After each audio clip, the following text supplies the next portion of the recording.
억만장자 아버지가 휠체어를 타는 어린 딸을 위해 화려하게 준비한 생일 파티에 아무도 나타나지 않았습니다. 비극적인 사고로 엄마를 잃은 후부터였습니다. 그렇게 하루가 완전히 망가지고 아이의 미소가 사라져갈 무렵 가족의 가사도우미가 예상치 못한 제스처로 들어서면서 작은 소녀의 특별한 날을 구했을 뿐만 아니라 그들 모두의 삶을 영원히 바꿀 일련의 사건들을 촉발시켰습니다. 이야기를 계속하기 전에 채널을 구독하고 영상에 좋아요를 누르는 것을 잊지 마세요. 그리고 아래에 어디서 우리를 보고 계신지 댓글로 남겨주세요. 저희는 그걸 정말 알고 싶답니다. 박현수 씨는 딸 지윤이의 7번째 생일을 위해 몇 주 동안 준비했습니다. 도시 최고의 부자 중 한 명으로서 그는 비용을 아끼지 않았습니다. 그의 저택의 넓은 연회장은 화려한 동화나라로 변신했습니다. 모든 색깔의 밝은 풍선들이 천장 가까이 떠 있었고 긴 리본들이 벽에 걸려 있었으며 거대한 테이블은 과자, 김밥, 그리고 성 모양의 케이크로 가득 차 있었습니다. 모든 세부 사항이 신중하게 계획되었습니다. 현수는 지윤이가 가능한 최고의 하루를 보내길 원했습니다. 2년 전 교통사고 이후 지윤이는 휠체어를 타게 되었고 그는 그녀의 삶이 힘들었다는 것을 알고 있었습니다. 그녀는 그 사고로 어머니를 잃었고 그는 그 슬픔을 보상해 주는 것이 자신의 임무라고 느꼈습니다. 그는 몇 주 전에 모든 반 친구들에게 초대장을 보냈고 각각 금박 글씨가 새겨진 맞춤형 카드가 있는지 확인했습니다. 파티 당일 아침, 직원들은 장식을 확인하고 의자를 조정하며 방안을 분주하게 움직였습니다. 현수는 날렵한 정장을 입고 정문 옆에 서서 행복한 아이들의 무리를 맞이할 준비를 했습니다. 여튼 파란색 드레스와 은색 티아라를 쓴 지윤이는 테이블 옆에 흥분해서 앉아 눈을 반짝이며 기다렸습니다. 첫 1시간이 천천히 흘렀습니다. 현수는 계속 시계를 쳐다보며 손님들이 그냥 늦는 것이라고 스스로에게 말했습니다. 밖의 진입로는 그의 고급 차들 외에는 텅 비어 있었습니다. 안에서는 방이 너무 크고 조용하게 느껴졌습니다. 지윤이는 발소리가 들릴 때마다 문 쪽으로 고개를 돌렸지만 그것은 항상 음식을 나르거나 장식을 확인하는 하인이었습니다. 현수는 그때마다 그녀에게 미소를 지으며 편안해 보이려 애썼지만 속은 타들어갔습니다. 하나둘씩 정중한 메시지들이 그의 휴대폰에 도착하기 시작했습니다. 부모들은 갑작스러운 가족 문제, 질병 또는 다른 모호한 이유들 때문에 올 수 없어서 정말 미안하다고 썼습니다. 어떤 이들은 대신 선물을 보내겠다고 약속했습니다. 현수는 턱을 굳힌 채 짧은 답장을 입력했습니다. 그는 이 변명들이 단지 행사를 피하기 위한 방법이라는 것을 알았습니다. 어쩌면 그 때문일 수도 있고 어쩌면 지윤이가 이제 달라졌기 때문일 수도 있습니다. 이유가 무엇이든 그것은 상처가 되었습니다. 그는 다시 그녀를 쳐다보았고 그녀가 여전히 친구들이 곧 나타날 것이라고 믿으며 기다리고 있는 것을 보았습니다. 또 30분이 지났지만 여전히 아무도 오지 않았습니다. 케이크는 손대지 않은 채 설탕 장식이 완벽하고 부서지지 않은 상태로 놓여 있었습니다. 공기는 달콤한 냄새가 났지만 침묵은 무거웠습니다. 지윤이는 마침내 아버지에게 고개를 돌려 물었습니다. 언제 와요? 그녀의 목소리는 부드럽고 거의 조심스러웠습니다. 현수는 억지로 웃으며 아마 차가 막혀서 그럴 것이라고 말했습니다. 그는 때때로 사람들이 늦어지지만 곧 도착할 것이라고 그녀에게 말했습니다. 그녀는 그를 믿는 것처럼 약간 미소 지었지만 그는 그녀의 눈에서 의심을 볼 수 있었습니다. 그녀의 작은 손은 드레스 자락을 만지작거렸습니다. 집안의 가사도우미인 김미라 씨는 문개에 서서 그들 둘을 지켜보고 있었습니다. 그녀는 박 씨 집에서 수년간 일했고 지윤이가 아기였을 때부터 알았습니다. 그녀는 현수의 침착한 척하는 모습을 꿰뚫어 볼 수 있었습니다. 그녀는 또한 지윤이가 숨기려 애쓰고 있음에도 불구하고 아이의 얼굴에 서린 상처를 볼 수 있었습니다. 그 광경은 미라의 가슴을 조여왔습니다. 미라는 아침 내내 음료와 간식을 나르며 부엌과 파티룸 사이를 조용히 오갔습니다. 그녀는 처음에 지윤이가 얼마나 행복해했는지 순수한 흥분으로 문 쪽을 계속 쳐다보았는지 보았습니다. 이제 미라는 지윤이의 자세가 변한 것을 알아차렸습니다. 그녀는 의자에 더 낮게 앉았고 더 이상 에너지로 뛰지 않았습니다. 그녀의 미소는 희미했고 거의 억지로 짓는 것 같았습니다. 테이블 주위의 빈 의자들은 모든 것을 더 악화시켰습니다. 미라는 그녀의 반 친구들을 위해 준비된 작은 사탕과 장난감 가방들인 파티 답례품들을 보았습니다. 각각에는 이름이 적혀 있었고 각각은 지윤이처럼 기다리고 있었습니다. 현수는 계속 시계를 확인하며 아무렇지 않은 척했지만 미라는 그가 화나고 실망했다는 것을 알 수 있었습니다. 그녀는 그를 위로하기 위해 무언가 말할까 생각했지만 조용히 있었습니다. 그녀는 때때로 부유한 사람들이 개인적인 문제에 대해 직원이 말하는 것을 원하지 않는다는 것을 배웠습니다. 그럼에도 불구하고 지윤이가 1분 안에 10번째로 문 쪽을 쳐다보는 것을 보면서 미라는 마음속에서 무언가 꿈틀거리는 것을 느꼈습니다. 그것은 단지 슬픔이 아니었습니다. 무언가 해야 한다는 필요성이었습니다. 미라는 자신의 어린 시절에 이런 종류의 외로움을 본 적이 있었고 그것이 깊은 상처를 남길 수 있다는 것을 알았습니다. 그녀는 사고 전에 지윤이의 친구들이 어떻게 놀러와서 정원에서 웃고 뛰어다녔는지 생각했습니다. 그 이후로 상황은 변했습니다. 어쩌면 다른 아이들은 휠체어 주변에서 어떻게 행동해야 할지 몰랐을지도 모릅니다. 어쩌면 그들의 부모들이 불편한 것은 무엇이든 피하라고 가르치고 있었을지도 모릅니다. 이유가 무엇이든 미라는 이 생일이 침묵 속에서 지나가는 것을 보고만 있을 수 없었습니다. 그녀는 테이블에 더 가까이 다가가 지윤이에게 신선한 음료를 가져다 주며 케이크가 마음에 드는지 물었습니다. 지윤이는 공손하게 고개를 끄덕였지만 그녀의 눈은 여전히 문 쪽으로 향했습니다. 미라는 가장 아름다운 장식이라도 함께 나눌 적절한 사람이 없다면 아무 의미가 없다는 것을 알았습니다. 그녀는 다른 누구도 이 날을 특별하게 만들어주지 않는다면 자신이 그렇게 하겠다고 결심했습니다. 미라는 재빨리 생각하기 시작했습니다. 그녀는 주방 직원 중 일부에게 아이들이 있다는 것을 알았습니다.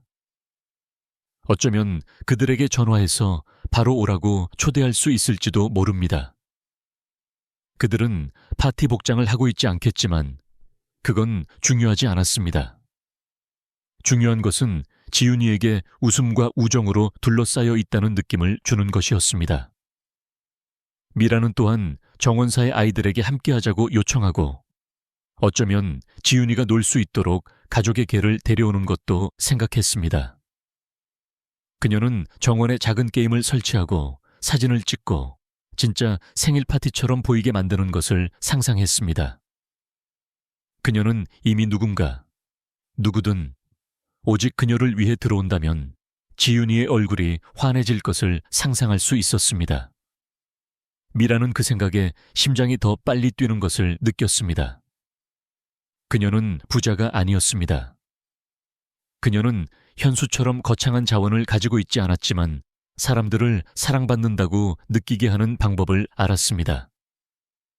그녀는 돌아서서 조용히 방을 나가 마음속에 계획을 세우며 주방으로 향했습니다. 파티룸을 완전히 떠나기 전에 미라는 마지막으로 한 번 더 돌아보았습니다. 현수는 여전히 문 근처에 서서 결코 도착하지 않을 손님들을 준비하는 것처럼 재킷을 바로잡고 있었습니다. 지윤이는 이제 접시를 내려다보며 먹지 않은 케이크 조각을 찔러보고 있었습니다. 그 광경은 미라의 결심을 확고하게 만들었습니다. 그녀는 하루가 이렇게 끝나도록 내버려 두지 않을 것입니다. 그녀는 복도를 지나가면서 몇몇의 이름을 부르며 재빨리 움직였습니다. 오지 않기로 선택한 사람들을 기다릴 필요가 없었습니다. 지윤이의 진짜 친구들이 여기 없다면 미라는 적어도 오늘만이라도 그녀에게 새로운 친구들이 생기도록 할 것이었습니다. 그녀의 마음속에서 그녀는 이미 세부 사항을 정리하고 웃음소리를 듣고 작은 소녀의 얼굴에서 슬픔을 대신할 미소를 상상하고 있었습니다. 파티는 아직 끝나지 않았습니다. 그녀가 도울 수 있다면 말입니다. 미라는 마음이 급해져 주방으로 서둘러 들어갔습니다. 그녀는 손대지 않은 음식 쟁반을 치우고 실제로는 일어나지 않는 파티를 방해하지 않으려 조용히 움직이는 분주한 직원들을 둘러보았습니다. 저쪽 조리대에서 그녀는 그 주 최퇴근 후 직원들이 즐기기 위해 사두었던 작은 분홍색 케이크를 보았습니다. 화려하지는 않았고 분홍색 프로스팅과 몇 개의 설탕꽃이 올라간 단순한 스펀지 케이크였지만 밝은 느낌이었습니다. 미라는 잠시 멈춰 서서 그것이 직원들을 위한 디저트 이상이 될 수 있는 방법에 대해 생각했습니다. 그녀는 그것을 집어들고 포장할 것을 찾았습니다. 완벽한 포장재를 찾을 시간이 없었기에 그녀는 찬장에서 깨끗한 포장재 한 장과 근처 서랍에서 리본을 꺼냈습니다. 그녀는 조심스럽게 케이크를 안에 넣고 리본을 깔끔한 나비 모양으로 묶었습니다. 작업을 하면서 그녀는 아까 지윤이의 얼굴, 희망의 차문 쪽을 계속 쳐다보던 눈을 생각했습니다. 이 선물은 친구들이나 분비는 파티를 대체할 수는 없겠지만 누군가 신경 쓰고 있다는 것을 그 작은 소녀에게 보여줄 수는 있었습니다. 미라는 포장을 손에 들고 숨을 한번 쉬고 파티룸으로 다시 걸어가기 시작했습니다. 미라가 다시 방으로 들어왔을 때 분위기는 크게 변하지 않았습니다. 배경에서는 음악이 부드럽게 흘러나왔습니다. 장식은 여전히 완벽해 보였지만 공기는 무겁게 느껴졌습니다. 현수는 테이블 근처에 서서 휴대폰을 확인하는 척하고 있었습니다. 지훈이는 휠체어에 앉아 손을 무릎에 올려놓고 테이블 위에 케이크를 내려다보고 있었지만 만지지는 않았습니다. 미라는 천천히 다가가 지훈이가 그녀가 오는 것을 볼 수 있도록 했습니다. 그녀는 가장 따뜻하고 진심 어린 미소를 지으며 그녀 옆으로 걸어갔습니다. 큰 발표 없이 그녀는 눈높이를 맞추기 위해 몸을 숙였습니다. 너를 위해 준비한 게 있어. 그녀가 부드럽게 말했습니다. 지훈이는 여전히 조심스럽지만 호기심 어린 표정으로 올려다보았습니다. 미라는 포장된 케이크를 조심스럽게 지훈이의 무릎 위에 올려놓고 말했습니다. 생일 축하해, 공주님. 말은 단순했지만 미라는 진심이었습니다. 잠시 동안 지훈이는 열어야 할지 말아야 할지 확신이 서지 않는 듯 포장만 쳐다보았습니다. 그러다 그녀의 작은 손이 리본을 풀기 시작했고 그 과정에서 눈이 밝아지기 시작했습니다. 종이가 벗겨지자 작은 분홍색 케이크가 드러났습니다. 지훈이의 얼굴은 즉시 변했습니다. 그녀의 미소는 활짝 퍼졌고 자세 전체가 들떠 보였습니다. 그녀는 작은 감탄사를 내뱉고 마치 너무 섬세할까봐 설탕꽃을 가볍게 만졌습니다. 정말 예뻐요. 그녀의 목소리는 진정한 행복으로 가득 차 있었습니다. 그날 처음으로 그녀의 흥분은 억지스럽지 않고 진짜처럼 느껴졌습니다. 그녀는 반짝이는 눈으로 미라를 올려다보았고 그 순간 그녀가 진정으로 주목받고 기억되고 있다고 느꼈다는 것이 분명했습니다. 몇 걸음 떨어진 곳에 서 있던 현수는 조용히 지켜보았습니다. 그는 딸에게 돈으로 살 수 있는 가장 비싼 선물을 주었고 방을 사치품으로 채웠지만 여전히 그녀에게서 그런 기쁨을 끌어내지 못했습니다. 그러나 여기 미라는 단순하고 저렴한 케이크 하나로 지윤이의 눈에 다시 불꽃을 피워냈습니다. 그들 사이의 연결은 즉각적이고 부인할 수 없었습니다. 현수는 딸이 진심으로 미소 짓자 분위기가 얼마나 달라졌는지 깨닫고 잠시 얼어붙었습니다. 미라는 지윤이 옆에 무릎을 꿇고 케이크가 무릎에서 미끄러지지 않도록 잡아주었습니다. 그녀는 공주님이 성에서 먹을 법한 것을 연상시켜서 골랐다고 말했습니다. 지윤이는 그 말에 작게 웃었고 그 소리는 부드러웠지만 온기로 가득 찼습니다. 그녀는 테이블에 훨씬 더 큰 케이크가 이미 있음에도 불구하고 여기에 촛불을 켤 수 있는지 물었습니다. 미라는 바로 고개를 끄덕이며 그녀가 원하는 것은 무엇이든 할 수 있다고 말했습니다. 결국 그녀의 날이었으니까요. 현수는 직원 중 한 명에게 신호를 보냈고 그는 재빨리 초 몇 개를 가져왔습니다. 미라는 조심스럽게 분홍색 케이크 위에 초를 꽂았고 불이 붙자 지윤이는 활짝 웃었습니다. 미라가 소원을 빌라고 격려하자 빛이 그녀의 눈에 반사되었습니다. 지윤이는 눈을 꼭 감고 작은 손을 케이크 위에 부드럽게 올려놓았습니다. 그녀가 눈을 떴을 때 한 번에 촛불을 불어 껐고 방에 있던 모든 사람들이 조용히 박수를 쳤습니다. 그것은 작고 사적인 순간이었지만 그날 지금까지 일어났던 어떤 일보다 더 의미 있게 느껴졌습니다. 현수는 계속해서 두 사람의 상호작용을 지켜보았습니다. 그는 미라가 지윤이에게 연약하거나 상처 입은 사람이 아니라 다른 아이들처럼 말하는 것을 알아차렸습니다. 망설임도 동정도 없었고 단지 친절과 관심뿐이었습니다. 지윤이는 그것에 반응했습니다. 그녀는 밀에게 더 가까이 다가가 케이크를 함께 자를 수 있는지 물었습니다. 미라는 동의했고 첫 조각을 자르기 위해 지윤이의 손과 함께 칼을 잡았습니다. 그녀를 위해 작은 접시가 준비되었고 미라는 현수 아버님이 훔쳐가기 전에 나머지를 아껴야 한다는 장난스러운 말을 하며 처십을 먹여주었습니다. 지윤이는 다시 킥킥 웃었고 그 소리는 배경음악보다 훨씬 더 좋게 넓은 방에 빈 공간을 채웠습니다. 현수에게는 오랫동안 그리워했던 딸의 일부가 돌아오는 것을 보는 것 같았습니다. 그는 지금 그녀에게 중요한 것은 돈이나 거창한 제스처가 아니라는 것을 깨달았습니다. 그것은 바로 이것, 누군가 시간을 내어 그녀가 중요하고 원하고 축하받는다고 느끼게 해주는 것이었습니다. 촛불이 치워지고 작은 케이크에 첫 조각들이 먹히는 동안 현수는 감사함과 놀라움이 뒤섞인 이상한 감정을 느꼈습니다.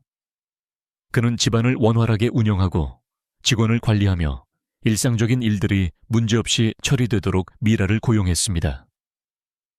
그는 그녀가 그토록 개인적인 순간에 뛰어들어 자신의 모든 자원에도 불구하고 채울 수 없었던 공간을 채울 것이라고는 전혀 예상하지 못했습니다.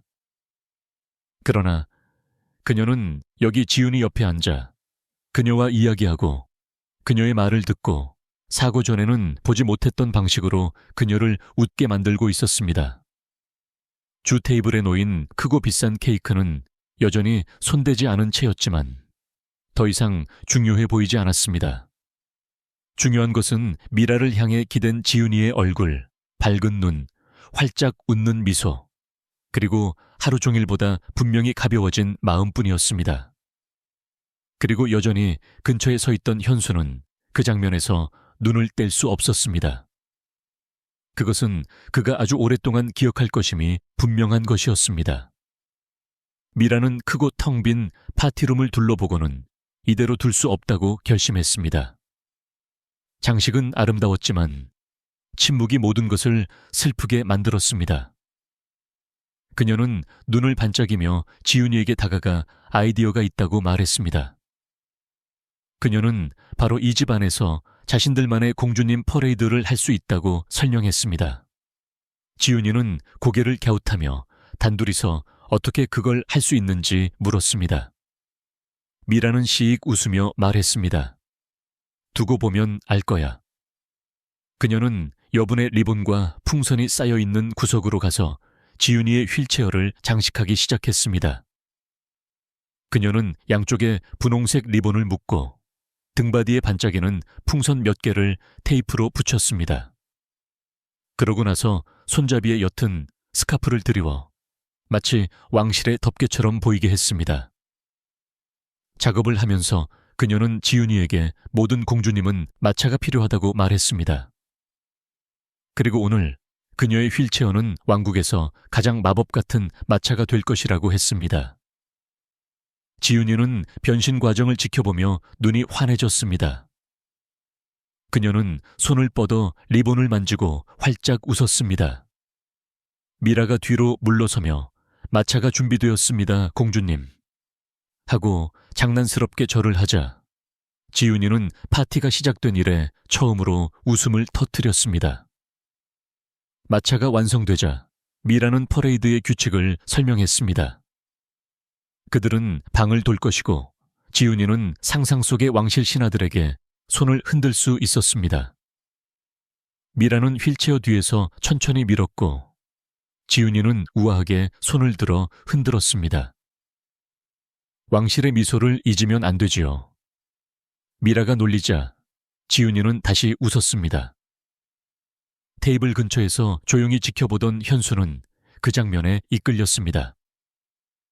처음에는 뒤에 서서 그들이 방을 도는 것을 지켜보았습니다. 지윤이는 자신을 응원하는 군중을 볼 수 있는 척하며 완전히 역할에 몰입했습니다. 미라는 입으로 음향 효과를 내며 마차를 끄는 말과 공주님의 도착을 알리는 트럼펫이 있는 척했습니다. 그들이 방을 한 바퀴 돌 때마다 이전의 실망감이 조금씩 지워지는 것 같았습니다. 파티의 공허함은 지윤이의 웃음소리와 미라의 장난기 넘치는 에너지로 대체되어 배경으로 사라지기 시작했습니다. 여전히 손에 휴대폰을 들고 있던 현수는 천천히 그것을 내렸고 그의 시선은 딸의 즐거운 얼굴에 고정되었습니다. 그러자 미라는 퍼레이드에 더 많은 것을 추가하자고 제안했습니다. 그녀는 현수에게 공주님을 보호하기 위해 옆에서 걷는 왕실 경호원으로 참여하고 싶은지 물었습니다. 처음에 현수는 망설였습니다. 그는 이런 놀이에 참여하는데 익숙하지 않았고 특히 직원들 앞에서는 더욱 그랬습니다. 하지만 지윤이가 희망에 찬 눈으로 그를 돌아보았고 그것으로 충분했습니다. 그는 다가가 휠체어 옆에 웅크리고 앉아 가짜로 진지한 방식으로 그 옆을 행진하기 시작했습니다. 미라는 손뼉을 치며 말했습니다. 완벽해요. 이제 왕실 경호원과 공주님이 있네요. 왕실 퍼레이드 음악만 있으면 되겠어요. 그녀는 그들이 다시 방을 돌 때 명랑한 곡을 흥얼거렸습니다. 현수는 생각지도 않게 미소 짓고 있는 자신을 발견했습니다. 그의 딸은 그를 올려다보았고 눈은 반짝였으며 잠시 동안 이전의 슬픔은 결코 없었던 것처럼 느껴졌습니다. 그는 심지어 농담을 시작하며 그들이 지나갈 때 상상의 군중에게 공주님을 위해 길을 비키라고 경고했습니다. 지윤이는 그의 과장된 목소리에 킥킥 웃으며 그의 참여를 분명히 즐기고 있었습니다. 그들이 계속하는 동안 미라는 더 많은 활동을 생각해냈습니다. 그녀는 지윤이에게 공주님이 왕관을 쓸 자격이 있음을 증명하기 위해 왕실의 도전을 완수해야 한다고 말했습니다. 첫 번째 도전은 방에 있는 모든 하인에게 손을 흔드는 것이었습니다. 그래서 지윤이는 지나가는 모든 직원에게 손을 흔들었고 그들이 장단에 맞춰 절을 하며 화답하자 웃었습니다. 다음 도전은 왕실의 간식을 고르는 것이었고 이는 지윤이가 테이블에서 가장 좋아하는 과자를 선택해야 한다는 의미였습니다. 그녀는 밝은 분홍색 프로스팅이 올라간 컵케이크를 골랐고 미라는 그것이 왕국에서 가장 중요한 결정인 척했습니다. 게임을 알아챈 직원들은 재미를 더하기 시작했습니다. 한 명은 반짝이는 서빙 트레이를 가져와 왕실의 봉헌물처럼 바쳤습니다. 다른 한 명은 지윤이의 무릎에 종이 냅킨을 마치 귀중한 비단천인 것처럼 놓아주었습니다. 방의 분위기는 빠르게 변하고 있었습니다. 조용하고 거의 슬픈 모임으로 시작했던 것이 이제는 따뜻하고 활기찬 것으로 바뀌고 있었습니다. 심지어 지금은 바닥에 다리를 꼬고 앉아있는 현수도 터놓고 웃고 있었습니다. 게임은 미라가 새로운 역할과 과제를 만들어내며 거의 30분 동안 계속되었습니다. 현수는 왕실 경호원에서 왕실 고문으로 승진하여 공주님이 다음에 어디로 가야 할지에 대해 우스꽝스러운 지시를 내렸습니다. 미라는 왕실 이야기꾼이 되어 그들이 멈추는 각 장소를 마치 웅장한 모험의 일부인 것처럼 묘사했습니다. 지윤이는 게임에 완전히 몰입하여 볼이 흥분으로 붉어졌습니다. 그녀는 더 이상 문을 쳐다보지도 오지 않은 손님들에 대해 생각하지도 않았습니다. 그녀의 모든 관심은 그들이 함께 만들어내는 재미에 있었습니다. 그녀의 웃음소리가 방을 가득 채우고 벽에 부딪혀 울리며 참석한 모든 사람을 미소 짓게 했습니다. 심지어 집안 직원들도 더 가벼워 보였고 일부는 조용히 박수를 치거나 가짜 퍼레이드에 작은 디테일을 더했습니다. 현수는 딸이 이렇게 행복해하는 것을 아주 오랜만에 본다는 것을 깨닫고 이상한 평온함을 느꼈습니다. 그들을 둘러싼 비싼 장식들은 더 이상 축하의 중심처럼 보이지 않았습니다. 중요한 것은 지윤이의 눈에 비친 기쁨이었습니다. 퍼레이드가 마침내 끝났을 때 모두가 미소 짓고 있었습니다. 지윤이는 여전히 킥킥 웃으며 의자에 기대앉았고 미라는 그 옆에 서서 뛰어다니느라 숨이 조금 찼지만 만족스러운 표정이었습니다. 바닥에 앉아있던 현수는 무릎에 손을 얹고 자부심과 안도감으로 딸을 바라보았습니다. 실패로 시작했던 파티는 잊을 수 없는 것으로 변모했습니다. 그것은 그가 계획했던 군중이나 정교한 케이크 또는 완벽하게 배열된 장식을 필요로 하지 않았습니다. 필요한 것은 약간의 창의성, 진정한 관심, 그리고 기꺼이 놀고자 하는 마음뿐이었습니다. 현수는 완벽함보다 연결이 더 중요한 이런 순간들을 얼마나 과소평가했는지 깨달았습니다. 그가 미라와 지윤이 사이를 번갈아 보면서 그는 딸의 가장 슬픈 날 중 하나가 될 뻔했던 날을 가장 행복한 날 중 하나로 바꿔준 것에 대해 조용히 그녀에게 감사했습니다. 한때 침묵으로 가득 찼던 방은 이제 그날이 끝난 후에도 오랫동안 그들과 함께할 공유된 웃음과 친밀함의 소리로 가득 찼습니다. 며칠 후 현수는 지윤이를 데리고 그가 전에 한 번도 가보지 않았던 도시의 한 지역으로 운전해 갔습니다. 길은 더 좁았고 건물들은 더 낡았으며 그의 저택 근처에서 볼 수 있는 화려한 상점이나 고급 차는 없었습니다. 미라가 그들을 자기 집으로 초대했고 지윤이는 미라가 사는 곳을 보고 싶다며 차 안에서 내내 신나게 이야기했습니다. 반면에 현수는 무엇을 기대해야 할지 확신이 서지 않았습니다. 그들이 도착했을 때 미라는 정문에서 큰 미소로 손을 흔들며 기다리고 있었습니다.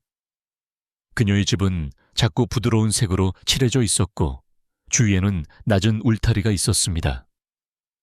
마당에는 몇 개의 식물과 플라스틱 의자 2개가 있었습니다. 현수가 익숙한 것에 비하면 별것 아니었지만 어딘가 따뜻한 느낌이 있었습니다. 안으로 들어서자마자 집에서 만든 음식의 기분 좋은 냄새가 공기를 가득 채웠습니다. 벽은 가족 사진들로 장식되어 있었는데 낡았지만 소중히 간직된 것들이었습니다. 가구는 단순했고 일부는 세월의 흔적이 있었지만 모든 것이 깨끗하고 깔끔하게 정돈되어 있었습니다. 지윤이는 즉시 호기심 어린 눈으로 주위를 둘러보며 소파 위에 화려한 담요나 문 위에 걸린 나무, 십자가 같은 여러 물건에 대해 밀에게 질문을 던졌습니다. 미라는 그들을 거실로 안내했고 그곳에는 쿠션이 있는 안락 의자에 한 노부인이 앉아 있었습니다. 그녀는 회색 머리를 뒤로 묶고 있었고 지윤이를 보자마자 눈이 환해졌습니다. 네가 바로 내가 그렇게 많이 들었던 그 공주님이구나. 그녀가 따뜻하게 말했습니다. 이분은 김순자 씨, 미라의 어머니였습니다. 그녀는 천천히 일어서서 부드러운 악수로 그들을 환영했습니다. 현수는 그녀의 움직임이 조심스럽지만 안정적인 것을 알아차렸습니다. 그녀는 그들에게 앉으라고 권했고 미라는 다과를 가지러 부엌으로 갔습니다. 방은 옛 노래를 틀어주는 라디오의 희미한 소리로 가득 차 있었습니다. 작은 선반 위에는 젊은 시절의 미라와 그녀의 가족사진 몇 장이 액자에 담겨 있었는데 일부는 흑백이었고 다른 것들은 햇빛에 발해 있었습니다. 현수는 소파에 앉아 주위를 둘러보았습니다. 그는 어디에서나 소박한 삶의 흔적을 보았습니다. 어울리지 않는 의자들, 가장자리가 다른 낡은 양탄자, 수십 년은 되어 보이는 텔레비전. 그러나 소홀함의 느낌은 전혀 없었습니다. 모든 것이 제자리에 있었고 분위기는 살아있는 듯 했습니다. 지윤이는 순자 씨 옆에 앉았고 순자 씨는 그녀에게 미라가 어렸을 때의 이야기를 해주며 재미있는 디테일로 지윤이를 웃게 만들었습니다. 미라가 쟁반을 들고 돌아왔을 때 그녀는 그들에게 주스 한 잔과 직접 만든 작은 케이크 조각들을 대접했습니다. 현수는 정중하게 감사했지만 그녀가 지윤이 앞에 접시를 놓을 때 그녀의 미소가 얼마나 진심 어린지 주목하지 않을 수 없었습니다. 그들이 먹는 동안 그는 지윤이와 순자 씨 사이의 대화를 들었습니다. 그들은 단 몇 분이 아니라 몇 년 동안 알고 지낸 것처럼 이야기했습니다.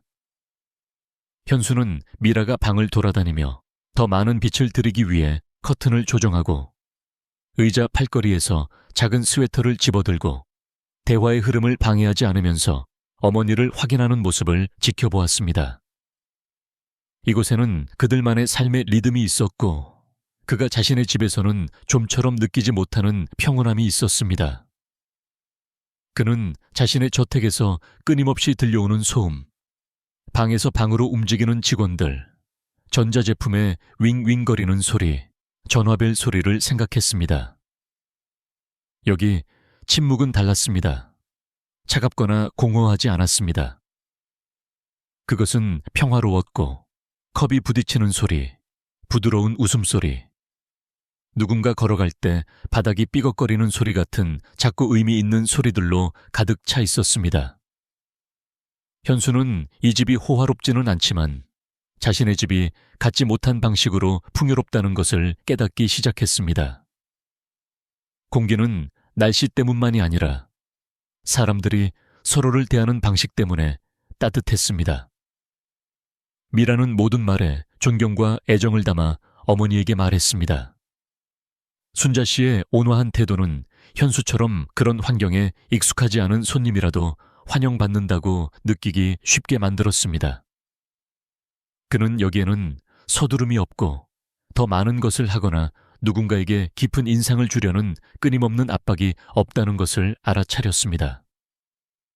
그것은 단순한 방문이었지만 그가 참석하는 대부분의 사교 행사보다 더 진실되게 느껴졌습니다.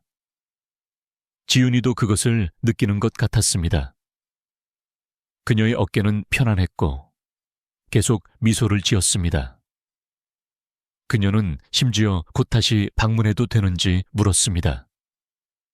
현수는 짧은 시간 안에 딸이 집에서 주최하는 웅장한 파티, 일부에서보다 여기서 이미 더 편안해한다는 것을 깨달았습니다. 오후가 지나면서 미라는 집 뒤에 있는 그녀의 작은 텃밭을 보여주겠다고 제안했습니다. 크지는 않았고 단지 몇 가지 채소와 꽃이 있는 흙 한 떼기였지만 정성껏 가꾼 것이 분명했습니다.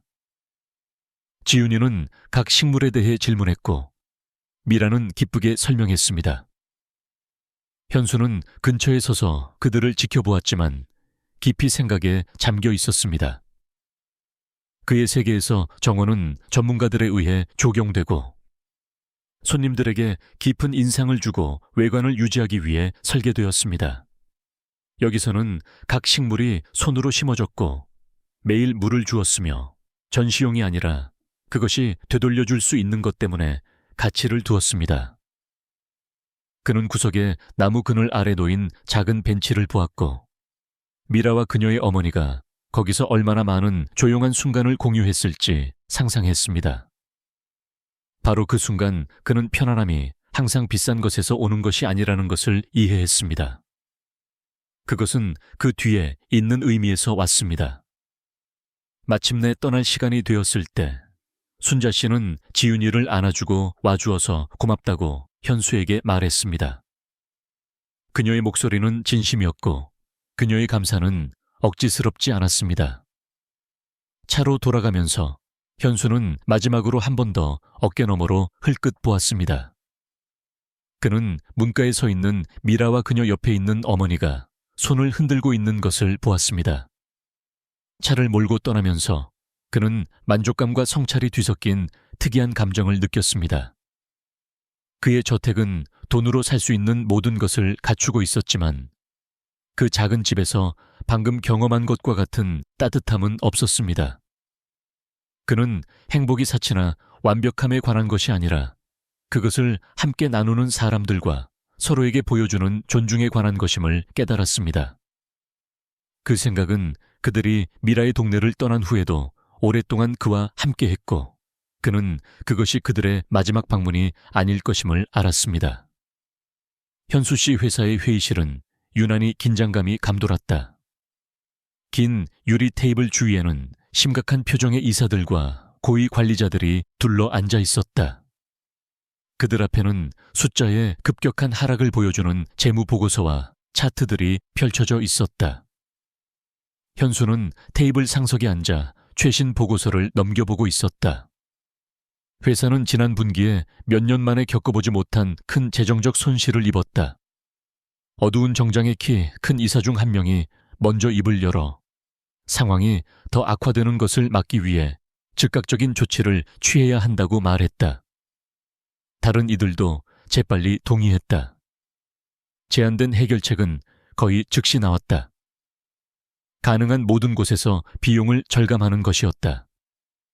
곧 대화는 어떤 부서가 감축에 직면할지에 대한 것으로 옮겨갔고 특히 비싸고 즉각적인 수익성이 없는 연구 프로젝트에 초점이 맞춰졌다. 현수는 그들이 특정 프로그램을 나열하는 것을 조용히 들었다. 그 중에는 희귀질환 치료법을 연구하는 프로젝트들이 있었는데 비용은 많이 들지만 소수의 환자들에게만 도움이 되었다. 이사들은 이것들을 삭감하기에 가장 논리적인 대상으로 보았다. 현수는 의자의 등을 기대고 펜을 두드리며 그들 모두가 자신의 승인을 기다리고 있다는 것을 알았다. 이사들은 차례로 자신들의 논리를 설명했다. 그들은 희귀질환 치료제 개발에 높은 비용, 낮은 투자 수익률, 그리고 회사의 핵심 사업을 보호해야 할 필요성에 대해 이야기했다. 어떤 이들은 그것이 불행한 일이지만 회사는 주주들에게 먼저 책임이 있다고 주장하기까지 했다. 현수는 테이블 주위에 앉은 수년간 회사와 함께 해온 어려운 결정을 내릴 것이라고 믿었던 사람들의 얼굴을 보았다. 그러나 그들의 말을 들으면서 그는 미라의 집을 방문한 이후로 머릿속을 떠나지 않았던 생각들을 떨쳐버릴 수 없었다. 그는 그녀의 작은 집의 따뜻함, 그녀와 그녀의 어머니가 아주 적은 것으로 최대한을 만들어내는 방식, 그리고 다른 사람들에게 보여준 진정한 보살핌을 기억했다. 그 방문은 그가 살아온 가치들에 대해 의문을 갖게 만들었다. 그는 그 희귀질환 프로젝트들이 그것에 의존하는 가족들에게 얼마나 큰 의미일지 생각했다. 그들에게 그것은 이익에 관한 것이 아니었다. 그것은 희망에 관한 것이었다. 대화가 다시 그에게로 돌아왔을 때 현수는 말을 해야 한다는 것을 알았다. 그가 목을 가다듬자 방은 조용해졌다. 숫자는 이해합니다. 그가 차분하지만 단호한 목소리로 시작했다. 어려울 때 변화를 만들어야 할 필요성도 이해합니다. 하지만 이 프로그램들을 삭감하는 것은 답이 아닙니다. 몇몇 이사들이 재빨리 시선을 교환했다. 그들 중 한 명은 즉시 그에게 이 프로젝트들이 성공을 보장하지 않으며 이미 자원을 고갈시키고 있다고 상기시켰다. 현수는 사실에 대해 논쟁하지 않았다. 그들은 옳았다. 하지만 그는 앞으로 몸을 기울이며 말했다. 이 회사는 삶을 바꿀 힘이 있습니다. 만약 우리를 위해 싸워줄 사람이 아무도 없는 사람들에게 등을 돌린다면 우리가 하는 일의 의미가 무엇이죠? 그의 말은 그들을 당황하게 했다.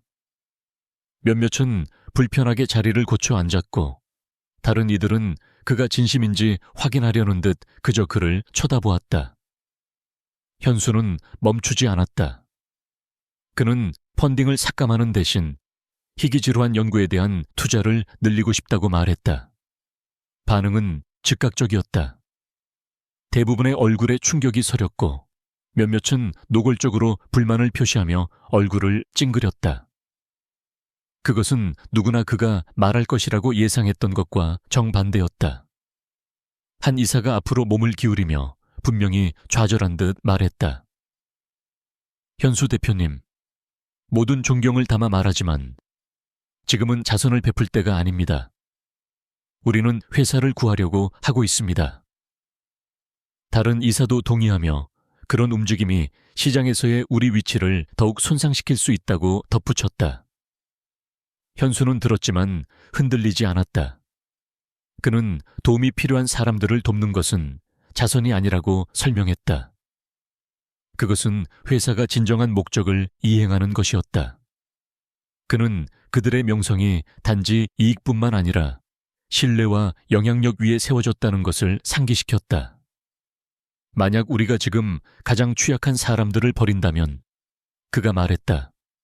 우리는 돈보다 더 많은 것을 잃게 됩니다. 우리는 우리 자신을 잃는 것입니다. 방은 몇 초 동안 조용했고 유일한 소리는 프로젝터의 희미한 윙윙거리는 소리뿐이었다.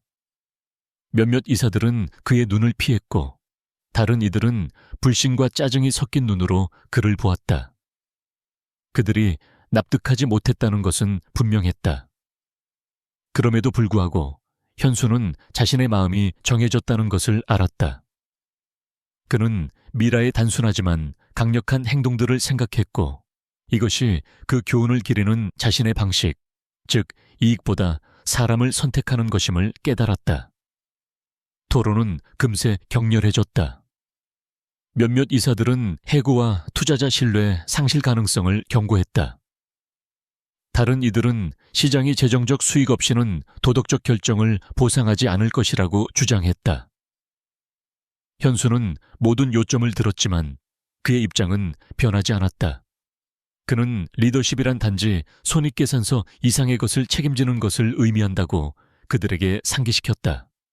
그는 희귀질환 연구가 지금은 비용이 많이 들 수 있지만 돌파구는 의료계를 바꿀 수 있고 어떤 마케팅 캠페인도 살 수 없는 인정을 가져올 수 있다고 지적했다.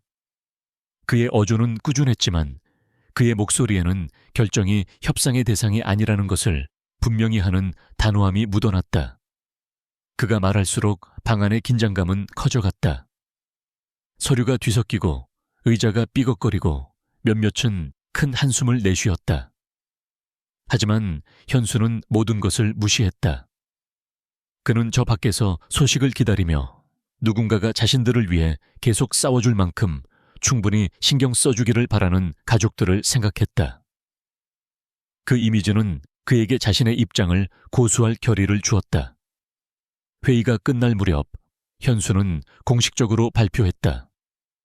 희귀질환 프로젝트들은 삭감되지 않을 것이다.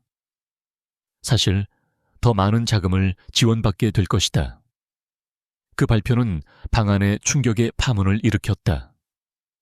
몇몇 이사들은 분명히 불만스러운 듯 고개를 저었고 다른 이들은 그의 권위를 존중하지만 조용히 반대하며 침묵을 지켰다. 현수는 이 결정이 회사 내에서 지지를 잃게 할 수 있고 투자자들과 문제를 일으킬 수도 있다는 것을 알았다. 하지만 그가 일어서서 서류를 챙길 때 그는 명료함을 느꼈다. 처음으로 그는 손실에 대한 두려움이나 다른 사람들의 압력에 기반하여 선택을 하고 있지 않았다. 그는 그것이 옳은 일이기 때문에 그것을 하고 있었다. 이사들이 나가면서 일부는 여전히 위험에 대해 중얼거렸지만 현수는 잠시 뒤에 남아 회의실의 큰 창밖을 내다보며 다시 미라와 지윤이 그리고 자신의 회사가 만들고 싶은 미래에 대해 생각했다. 그 비전은 이제 그에게 어떤 분기 보고서보다도 더 중요했다. 지윤이의 목소리가 전화기 너머로 떨렸고 현수는 즉시 무언가 잘못되었다는 것을 알았다. 그녀는 울고 있었고 흐느낌 사이로 빠르게 말했으며 그가 처음에 알아들은 단어는 미라와 병원뿐이었다. 그는 그녀에게 천천히 말하고 숨을 고르라고 했다. 그때 그녀는 겨우 말했다. 순자 할머니요. 병원에 계세요. 의사 선생님들이 심장 문제라고 심각하다고 하세요. 현수는 한순간도 지체하지 않았다. 그는 지윤이에게 그 자리에 있으라고 말했고 바로 그곳에서 만나겠다고 했다. 차를 몰고 가면서 그는 미라의 어머니를 생각했고 얼마 전 그녀가 자신의 집으로 그를 얼마나 온화하게 맞이했는지를 기억했다. 그는 여전히 그녀의 따뜻한 미소와 차분한 목소리를 그릴 수 있었다. 그녀가 병원 침대에 누워있다는 생각에 가슴이 답답해졌다. 그가 도착했을 때 그는 대기실에서 울어서 눈이 빨갛고 부어오른 지윤이를 보았다. 미라는 그녀 옆에 있었고 침착함을 유지하려 애썼지만 분명히 겁에 질려 있었다. 현수는 다가가서 상황을 물었다. 미라는 의사들이 검사를 했고 즉각적인 치료가 필요한 심각한 심장 문제를 발견했다고 설명했다. 그것이 없으면 순자 씨의 생명에 심각한 위험이 있었다. 곧 의사가 의료 서류가 든 파일을 들고 다가왔다. 그는 긴급히 필요한 약물을 상세히 설명하며 치료 계획을 설명했다. 현수는 주의 깊게 들었고 그때 무언가 그의 주의를 끌었다. 약 이름이 너무나 익숙하게 들렸다. 그는 의사에게 그것을 반복해달라고 요청했다. 그가 그렇게 했을 때 현수는 그것이 자신의 회사에서 생산하는 약 중 하나라는 것을 깨달았다. 그는 또한 그것이 얼마나 비싼지도 정확히 알고 있었다. 이 약은 희귀하지만 치명적인 심장 질환을 위해 개발되었고 많은 생명을 구했지만 비용 때문에 대부분의 환자들이 감당할 수 없었다. 현수는 분명히 힘겹게 버티고 있는 미라를 보았다. 그녀는 아마도 그런 치료를 감당할 방법이 없다는 것을 이미 마음속으로 계산했을 것이다. 그는 의사에게 다시 몸을 돌려 전체 과정에 얼마의 비용이 들 것인지 솔직하게 물었다. 의사는 수치를 말하기 전에 망설였다. 그것은 보통 가정이 몇 년을 모아야 하는 금액이었다. 현수는 망설이지 않았다. 그는 의사에게 즉시 치료를 진행하라고 말했고 비용은 전액 부담될 것이라고 했다. 미라의 눈에는 눈물이 가득 찼지만 그녀는 말을 하려고 했다. 대표님, 저는 그럴 수 없어요. 그녀가 시작했지만 그는 부드럽게 그녀를 막았다. 그럴 필요 없어요. 당신에게 가족이잖아요. 그걸로 충분해요. 그는 그녀의 표정에서 안도감을 볼 수 있었지만 그녀는 목소리가 떨리며 그에게 감사했다. 지윤이는 그를 꽉 껴안으며 고마워요 아빠 라고 그의 귀에 속삭였다. 현수는 의사와 함께 직접 조치를 취하러 갔고 지연이 없도록 확실히 했다. 그는 환자가 가족에게 청구서 없이 약을 받아야 한다고 설명했다.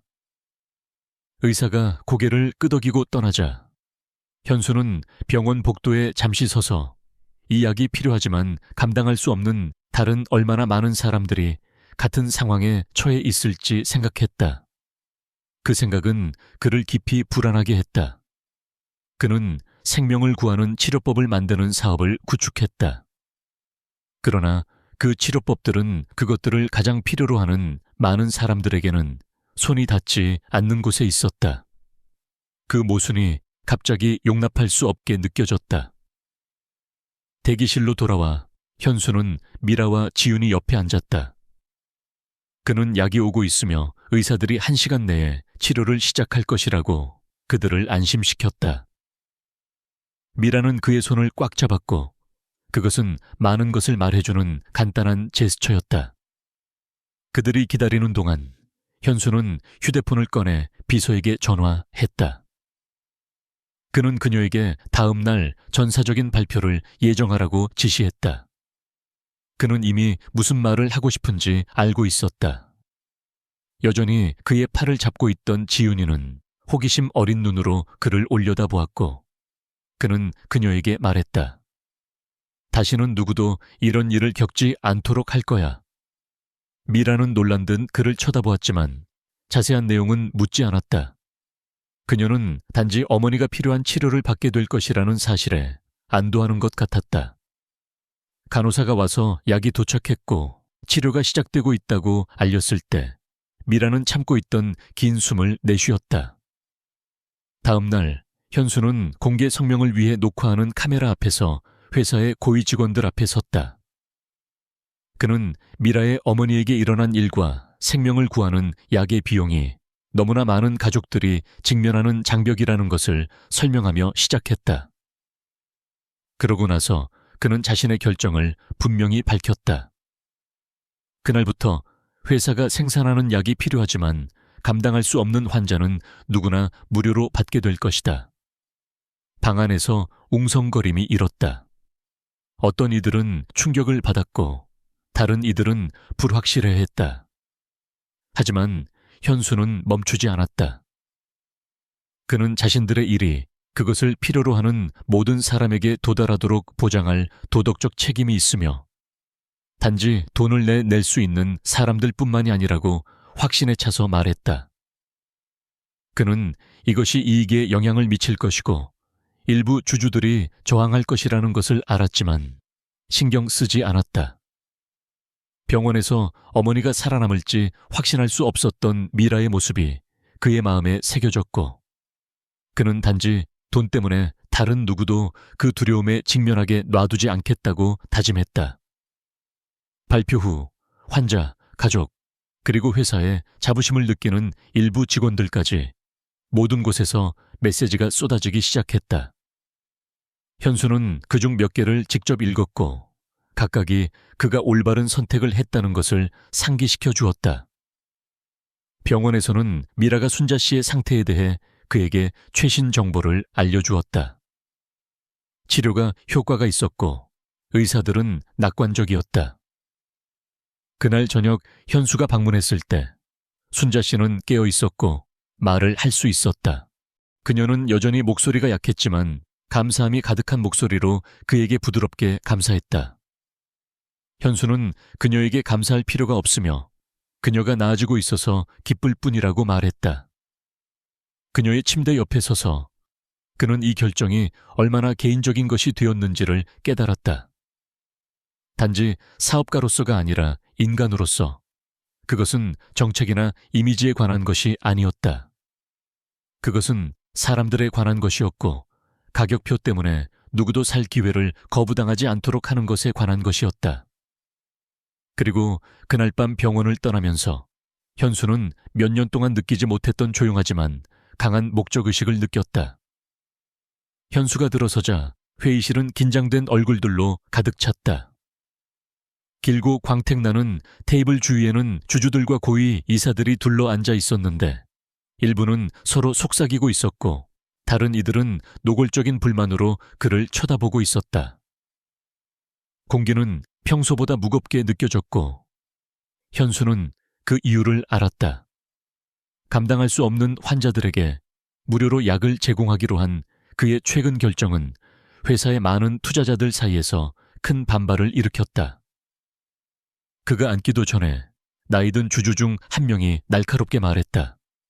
박 대표, 당신의 무모한 행동에 대해 이야기해야겠습니다. 그가 두꺼운 파일을 테이블 건너편으로 밀며 말했다. 몇몇 감정적인 사례를 위해 회사의 재정적 안정성을 위험에 빠뜨렸습니다. 다른 이들도 고개를 끄덕이며 그 결정이 지속 불가능하고 주주 가치에 해를 끼친다는 의견을 덧붙였다. 현수는 턱이 약간 굳었지만 표정은 차분하게 유지했다. 그는 비판을 예상했지만 곧 닥칠 개인적인 비난의 물결은 예상하지 못했다. 이번에는 더 날카로운 목소리가 들려왔다. 이른바 정책 변경이 당신의 개인적인 연줄, 구체적으로 김미라 씨와 그녀 가족과의 관계에 의해 영향을 받았다는 충격적인 보고를 들었습니다. 현수의 눈이 가늘어졌다. 그는 이것이 어디로 향하는지 알았다. 한 주주가 앞으로 몸을 기울이며 각 단어가 더 강하게 와닿도록 천천히 말했다. 우리가 이해하기로는 김미라 씨는 당신 딸과 유별나게 가까워진 가사 직원입니다. 그녀는 그 관계를 이용해 어머니의 의료 치료를 무료로 확보했을 수 있습니다. 그것은 직접적인 이해 상충입니다, 박 대표. 이건 명백한 편애입니다. 테이블 주위에서 몇몇 사람들이 동의하며 웅성거렸다. 현수는 테이블 위에 손을 굳게 올려놓고 얼굴을 하나하나 쳐다보았다. 그럼 당신들은 그녀가 어머니를 위해 무료약을 얻으려고 내 딸을 조종했다고 비난하는 겁니까? 그가 차분하지만 차가운 목소리로 물었다. 주주는 움찔하지 않았다. 우리가 무시할 수 없는 가능성이라고 말하는 겁니다. 당신의 결정은 기업 정책이라기보다는 도덕적 행동으로 위장한 개인적인 호의처럼 보입니다. 현수는 대답하기 전에 깊은 숨을 들이마셨다. 저는 미라 씨를 압니다. 그녀의 가족도 알고요. 그들이 저에게 보여준 것은 친절과 품위뿐이었습니다.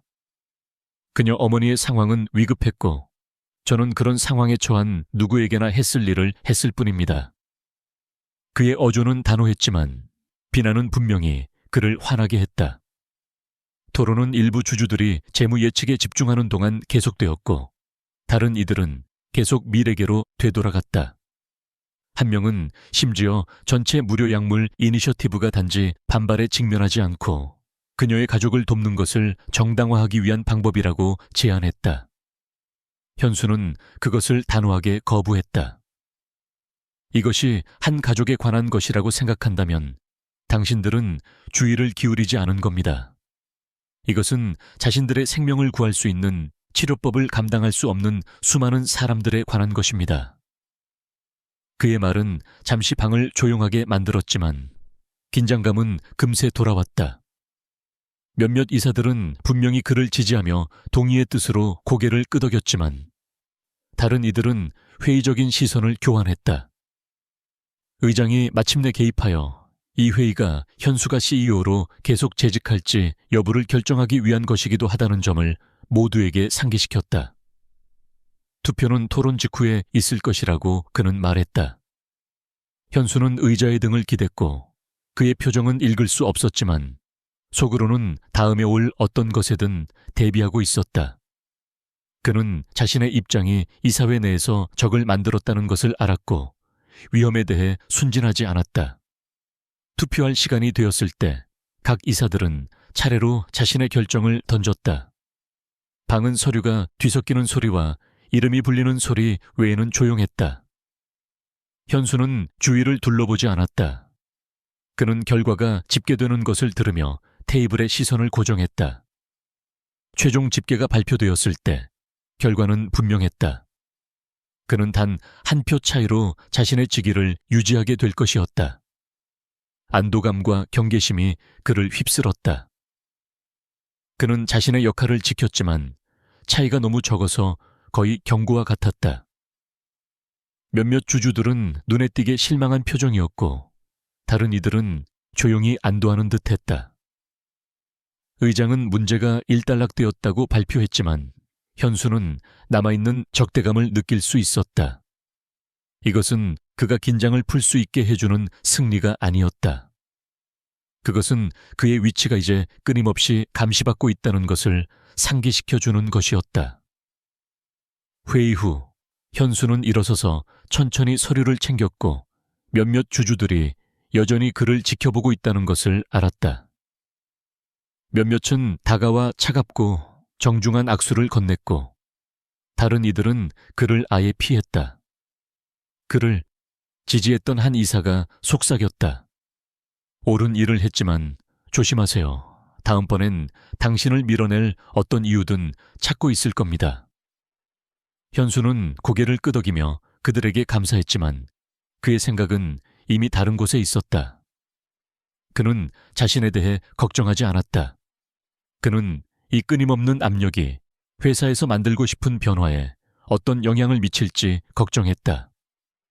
회의실을 떠나면서 상황의 무게가 그를 짓눌렀지만 두려움이나 정치에 흔들리지 않겠다는 그의 결심도 마찬가지였다.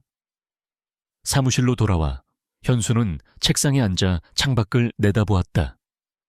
도시가 아래로 펼쳐져 있었고 그 건물에서 내려진 결정에 의해 삶이 영향을 받을 수 있는 사람들로 가득 차 있었다.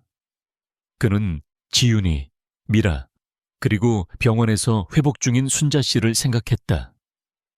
그는 그들에 대한 비난이 근거 없다는 것을 알았지만 그런 주장이 제기될 수 있다는 사실 자체가 일부 사람들이 원칙보다 이익을 보호하기 위해 얼마나 멀리 갈 의향이 있는지를 보여주었다. 지금으로서는 그는 여전히 앞으로 나아갈 권한을 가지고 있었지만 아슬아슬한 투표는 경고였다. 여기서부터 모든 단계는 전투가 될 것이었다. 그는 그 현실을 받아들였다.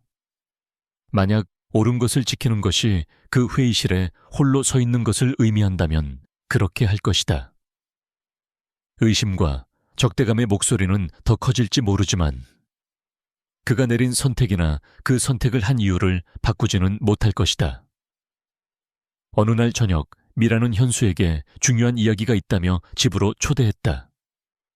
그는 무엇이 그렇게 급한 일인지 궁금해하며 도착했다. 안으로 들어서자 그녀는 그를 거실로 안내했고 그곳 커피 테이블 위에는 커다란 판지 상자가 놓여 있었다. 그녀는 그것이 현수가 별로 들어본 적 없는 돌아가신 아버지의 것이라고 설명했다. 자리에 앉자 미라는 차분하지만 감정적인 어조로 말하기 시작했다. 그녀의 아버지는 독학한 과학자였다고 했다. 그는 가족을 부양하기 위해 평범한 일을 했지만 여가 시간에는 의학과 화학을 공부하는 데 전념했다. 그는 비용 때문에 누구도 치료를 거부당해서는 안 된다고 믿으며 생명을 구하는 약을 저렴하게 생산할 방법을 찾는데 열정을 가지고 있었다. 미라는 조심스럽게 상자 뚜껑을 들어 올렸고 손으로 쓴 공식과 도표로 가득 찬 낡은 노트, 폴더, 그리고 낱장의 종이 더미가 드러났다. 그녀는 아버지가 돌아가시기 전에 저렴하게 생산할 수 있으면서도 효과적인 어린이들의 심각한 심장질환 치료제를 연구하고 있었다고 설명했다. 현수는 앞으로 몸을 기울여 몇 페이지를 훑어보았고 이것이 아마추어의 작업과는 거리가 멀다는 것을 금방 알았다. 영우는 합법적이고 심지어 획기적으로 보였다. 미라는 그에게 특정 노트를 건네며 그것이 아버지의 공식 중 가장 완성된 버전을 담고 있다고 설명했다. 그녀는 그것이 생산 준비가 완전히 되었는지는 확신할 수 없지만 항상 그 잠재력을 믿었다고 인정했다. 현수는 페이지를 넘기며 이미 머릿속이 빠르게 돌아가고 있었다. 만약 이 공식이 효과가 있다면 전 세계 수많은 아이들의 삶을 바꿀 수 있고 현재 비용의 일부만으로도 가능할 것이었다. 그는 다른 누군가가 이것을 본 적이 있는지 물었고 미라는 고개를 저었다. 그녀는 지금까지 누구를 믿을 수 있을지 확신이 서지 않아 그것을 숨겨왔다고 했다. 대표님은 의약품을 모두가 이용할 수 있도록 만드는 것을 믿으신다는 걸 알아요. 그녀가 부드럽게 말했다. 이것은 대표님께서 생명을 불어넣어 주실 수 있는 것이라고 생각해요. 현수는 흥분과 책임감이 뒤섞인 감정을 느꼈다. 그는 첫 단계는 회사의 최고 과학자들이 이 연구를 신중하게 검토하게 하는 것이라고 말했다. 미라는 동의했지만 다른 사람들이 어떻게 반응할지에 대해 걱정하는 듯했다. 그들 둘 다 그 위험을 이해했다. 그러한 발견은 시장을 교란시키고 주요 제약회사의 이익을 위협할 수 있었다. 그럼에도 불구하고 현수는 그것을 조심스럽게 다루겠다고 약속했다. 며칠 내로 현수는 회사 내 신뢰할 수 있는 연구팀을 구성하여 공식을 분석하게 했다. 피드백은 신속하게 왔고 그가 의심했던 바를 확인시켜 주었다. 데이터는 엄청난 잠재력을 가지고 있었다. 초기 시뮬레이션 결과 그 공식은 실제로 소아 심장 질환 치료를 위한 안전하고 효과적인 약으로 개발될 수 있으며 표준 비용의 일부만으로도 가능할 것이라고 시사했다. 현수는 이것을 아이들을 도울 기회일 뿐만 아니라 미라, 아버지의 유산을 기릴 기회로 보았다.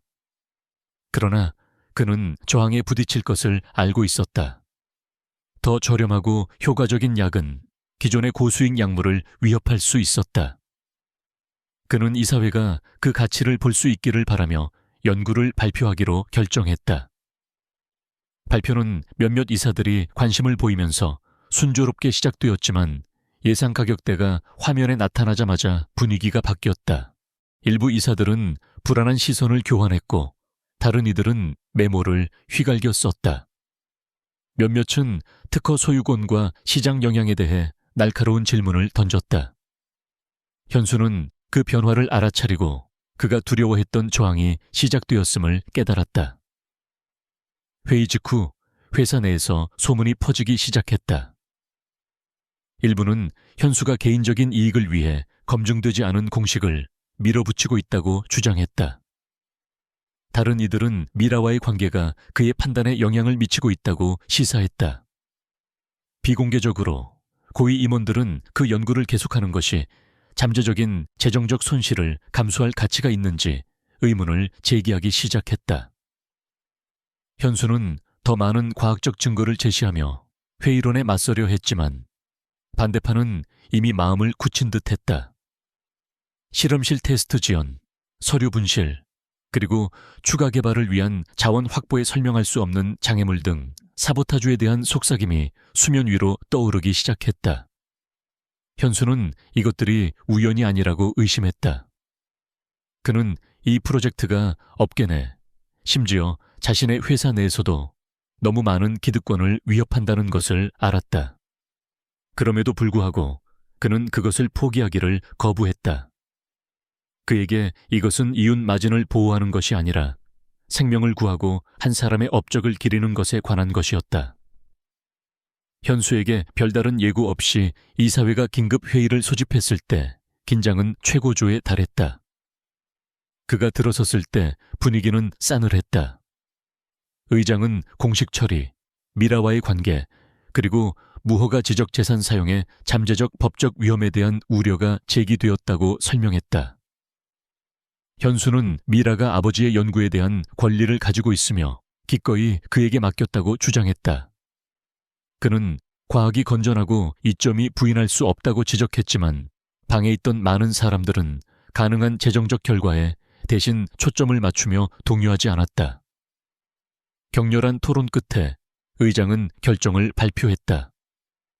현수는 내부 검토가 완료될 때까지 CEO 직위에서 정직될 것이었다.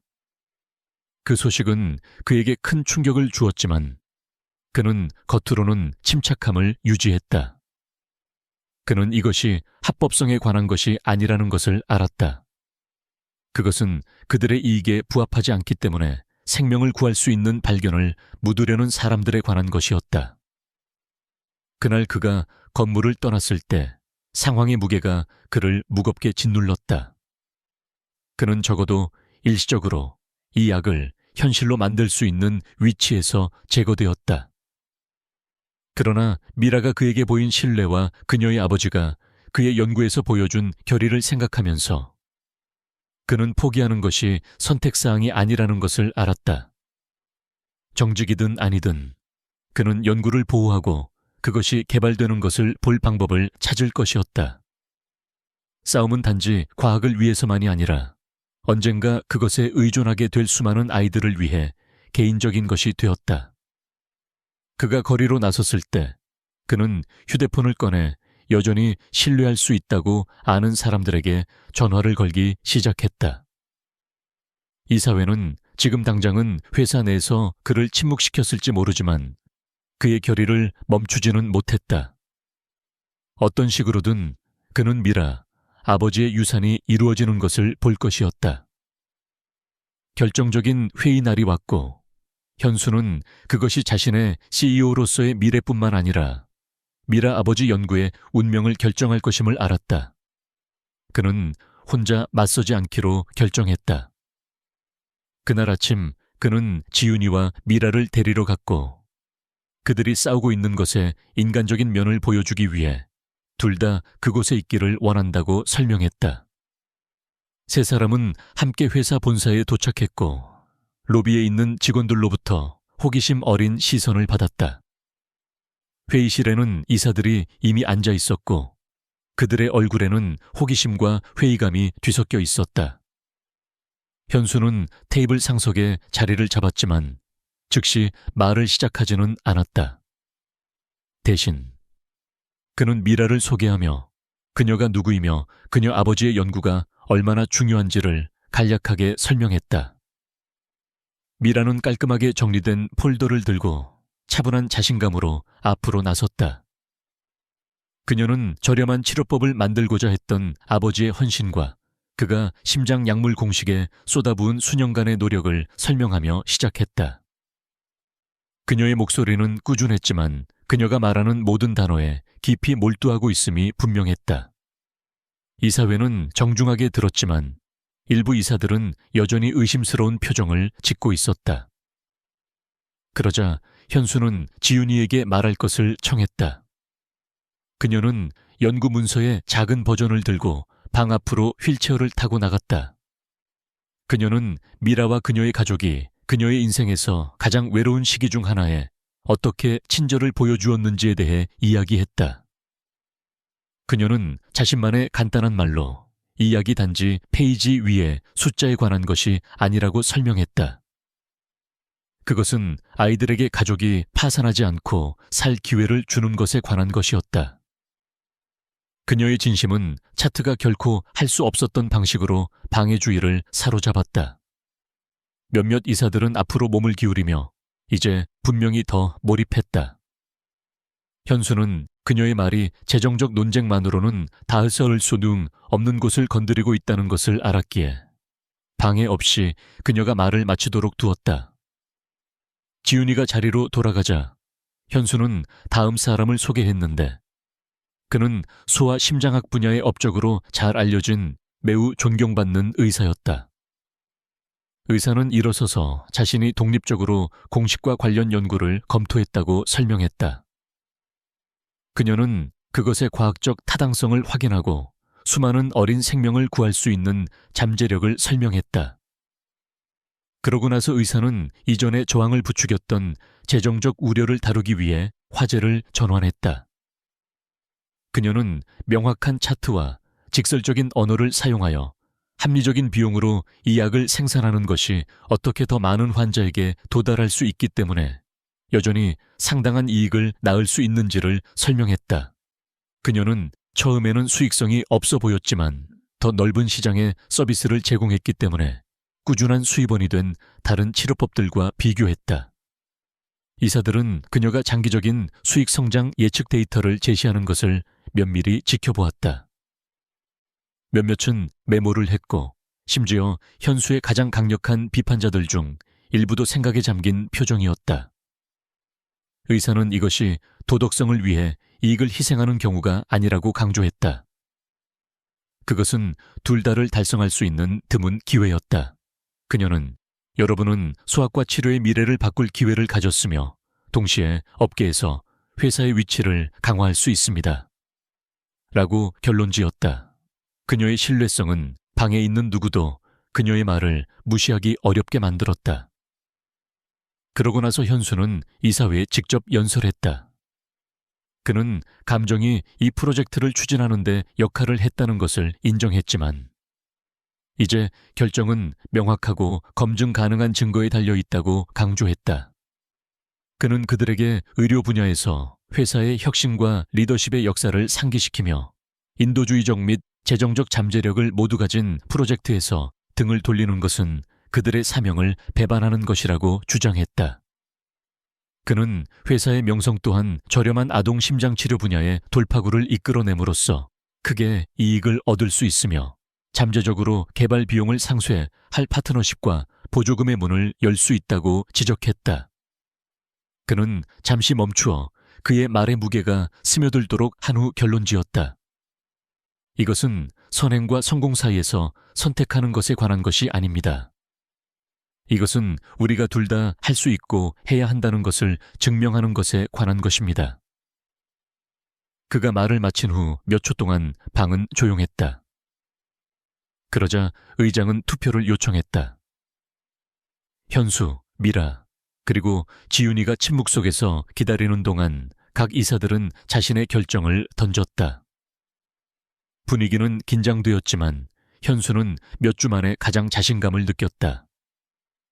마침내 결과가 발표되었을 때 결과는 분명했다.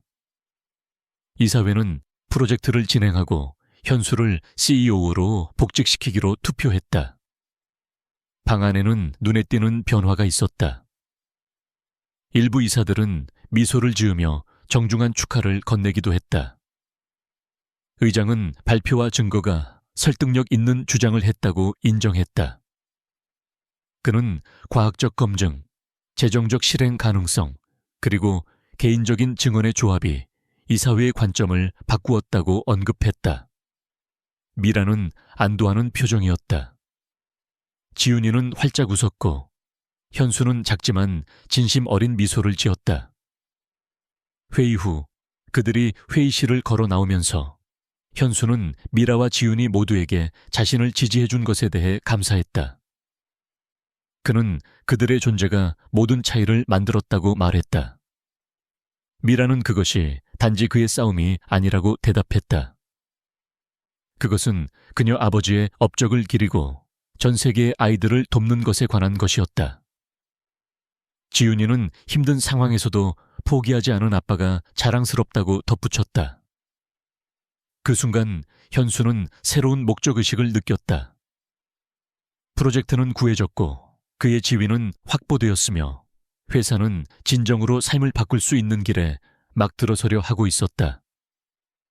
그는 앞으로의 작업이 도전적일 것을 알았지만 이제 그들은 필요한 지원과 증거를 가지고 있었다. 그들이 함께 건물을 떠나면서 현수는 이것이 그들 중 누구도 상상했던 것보다 훨씬 더 큰 것의 시작에 불과하다고 생각하지 않을 수 없었다. 몇 달 후 현수의 회사 내에서의 변화는 무시할 수 없을 정도였다. 미라 아버지의 연구에서 탄생한 새로운 심장약은 성공적으로 개발되었을 뿐만 아니라 회사의 새로운 방향을 상징하는 것이 되었다. 미라의 어머니를 기리기 위해 명명된 새로 설립된 순자 재단의 기치 아래 회사는 감당할 수 없는 환자들에게 필수 의약품을 무료로 배포하기 시작했다. 동시에 그들은 그 어느 때보다 더 넓은 시장에 도달하고 서비스를 제공함으로써 수익성 있는 비즈니스 모델을 유지했다.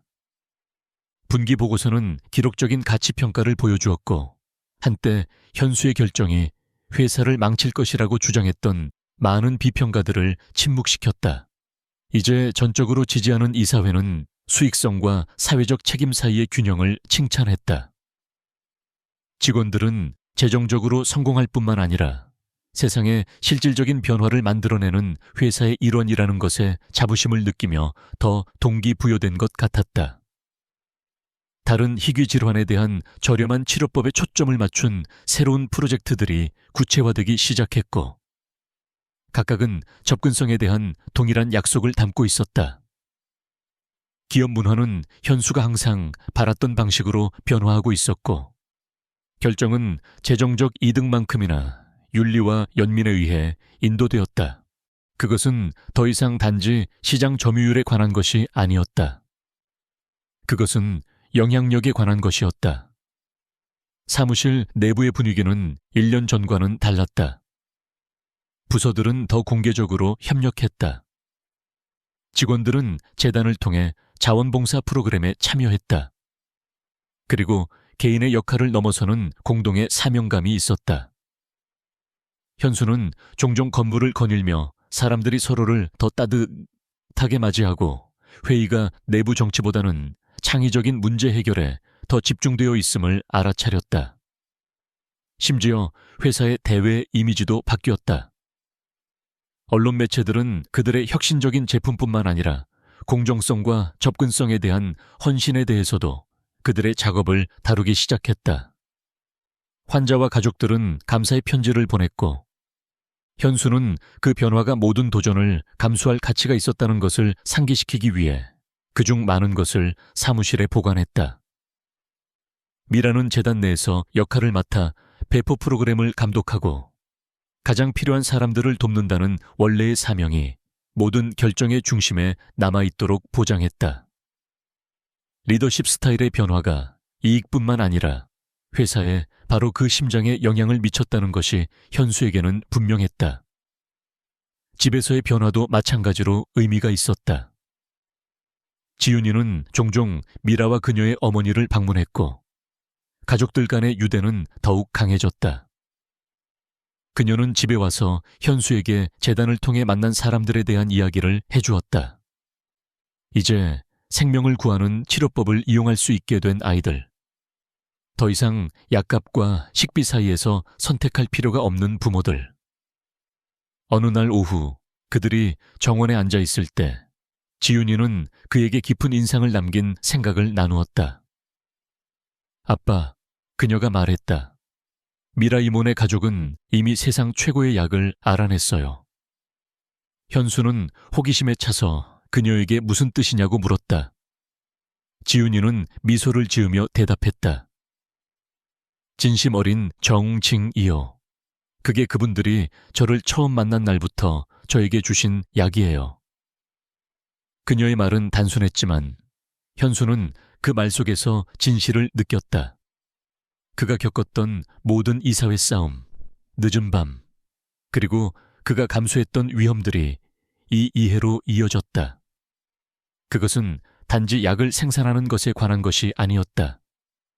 그것은 그것이 주어지는 정신에 관한 것이었다. 지윤이의 그 말은 현수가 사적인 대화와 연설에서 자주 반복하는 것이 되었다. 신입 사원들에게 연설할 때 그는 회사가 직면했던 도전들로부터 순자 재단의 창설에 이르기까지 변화의 이야기를 들려주었다. 그러나 그는 항상 진정한 전환점은 회의나 협상 중에 있었던 것이 아니라고 강조했다. 그것은 단순한 관대함의 행위에 있었다. 그는 지윤이의 생일날 아무도 오지 않았을 때 미라가 직원들을 위해 준비했던 작은 분홍색 케이크를 들고 들어왔던 날을 묘사했다. 그 순간이 그가 설명하기를 누군가의 삶의 행로를 바꿀 수 있는 진정한 친절의 힘을 그에게 상기시켜 주었다고 했다. 그리고 거기서부터 다른 모든 것이 뒤따랐다. 그것은 회사 전체의 사람들에게 공감을 불러 일으키는 메시지였고 그들이 자신의 역할을 넘어 더 큰 그림을 보도록 격려했다. 몇 달이 지나 1년이 되면서 회사는 계속 성장했다. 그러나 현수는 더 이상 예전과 같은 척도로 성공을 측정하지 않았다. 물론 재무 차트는 그 어느 때보다 좋아 보였지만 그의 진정한 성취감은 재단의 보고서에서 나왔다. 얼마나 많은 환자가 치료를 받았는가? 얼마나 많은 가족이 불가능한 선택에서 벗어났는가? 숫자가 완전히 담아낼 수 없는 방식으로 얼마나 많은 삶이 감동을 받았는가?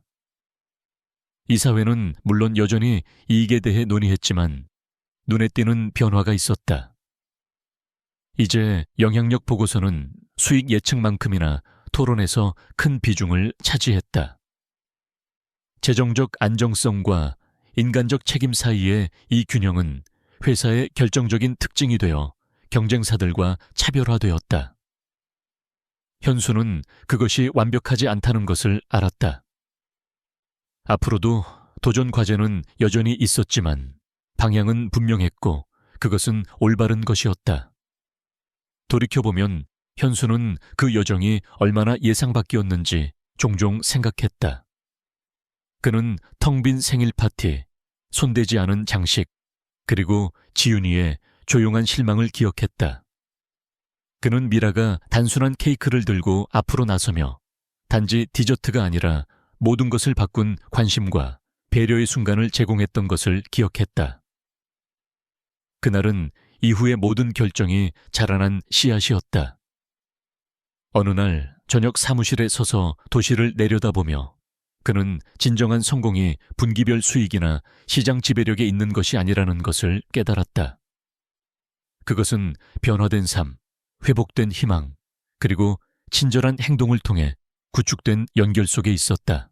그리고 이 모든 것이 세상이 간과했을지 모르지만 그 순간 어떤 회의실도 가르칠 수 없는 더 큰 리더십을 보여준 누군가의 단순한 제스처 하나로 시작되었다고 생각했다. 드디어 이 이야기의 끝에 도달했습니다. 여기까지 와주셔서 정말 기쁩니다. 시청해 주셔서 대단히 감사합니다. 어떻게 생각하셨는지, 그리고 가장 좋았거나 나빴던 부분이 무엇이었는지 아래에 댓글로 남겨주세요. 구독하는 것을 잊지 마세요. 다음 시간까지.